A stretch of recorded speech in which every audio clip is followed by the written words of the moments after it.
Fala pessoal, aqui quem fala é o professor Tadeu e estamos de volta com as nossas aulas à distância. Semana passada tivemos o feriado do 7 de setembro, justamente na segunda-feira que a gente realiza as nossas aulas, mas hoje nós vamos retomar o nosso conteúdo. Nas últimas aulas a gente vinha trabalhando um pouco sobre as ginásticas de diversas formas, a ginástica de condicionamento físico e a ginástica de consciência corporal. Hoje a gente vai voltar um pouquinho mais para ginástica de condicionamento físico e falar de duas capacidades físicas específicas, a força e a velocidade. Vamos trabalhar elas duas para a gente saber quais são as correlações que existem em elas e, sobretudo, o treinamento da força, que existem algumas recomendações para vocês terem cuidados, ok? Então vamos começar a nossa aula, espero que vocês gostem, fiquem aqui comigo e até já já.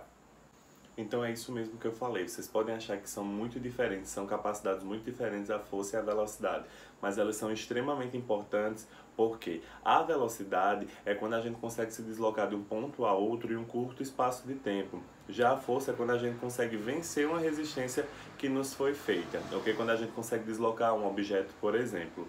Em algumas modalidades esportivas, eu vou falar de uma modalidade esportiva específica para vocês conseguirem entender que elas podem andar juntas, tanto a força quanto a velocidade. Vou falar sobre o futebol americano.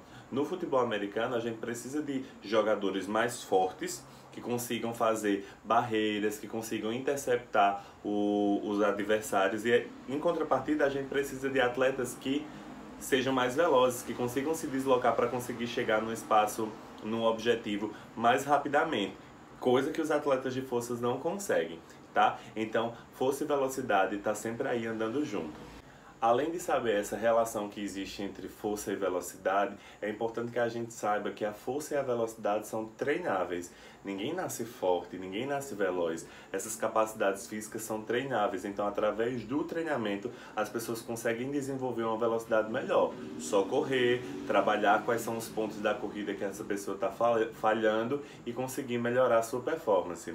No caso da força também, e é disso que eu quero falar com vocês. A força é bem mais próximo da gente, a gente vê vários exercícios de ginástica de força nas academias, nas salas de musculação. E é sobre isso também que eu quero fazer um alerta aqui com vocês.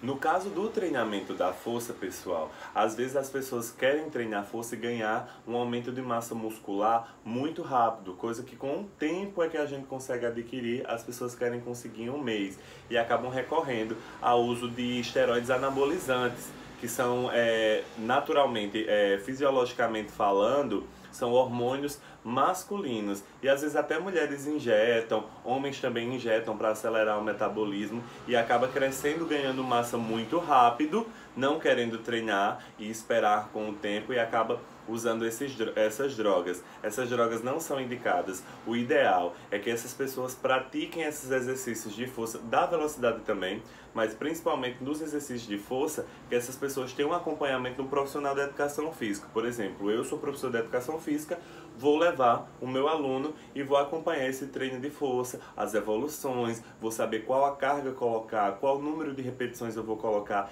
e não ingerindo esse uso de esteroides anabolizantes, que é extremamente perigoso para a saúde do ser humano, ok? Então, pessoal, só fazendo a revisão, vocês já sabem que a velocidade e a força elas andam juntas em determinadas modalidades esportivas. A velocidade e a força também são capacidades físicas treináveis. Isso é um outro ponto que a gente consegue, que eu trouxe aqui na aula para vocês, que essas duas capacidades a gente consegue adquirir com o tempo através de treinamento. E o terceiro ponto que eu falei para vocês, e que é o que eu vou pedir na atividade, falei isso tudo para chegar nisso que eu vou pedir na atividade. Eu vou colocar algumas situações, problemas na atividade, para vocês saberem se essa prática do treinamento da força está sendo feita de acordo com o que as pessoas nos indicam, e não na forma errada, que é a forma através da inserção dos esteroides anabolizantes, tá? Então espero que vocês gostem. Qualquer dúvida, me pergunta e aí a gente vai conseguindo construir uma resposta, ok? Beleza, galerinha? Tchau, tchau. Até a próxima aula e a gente se vê semana que vem.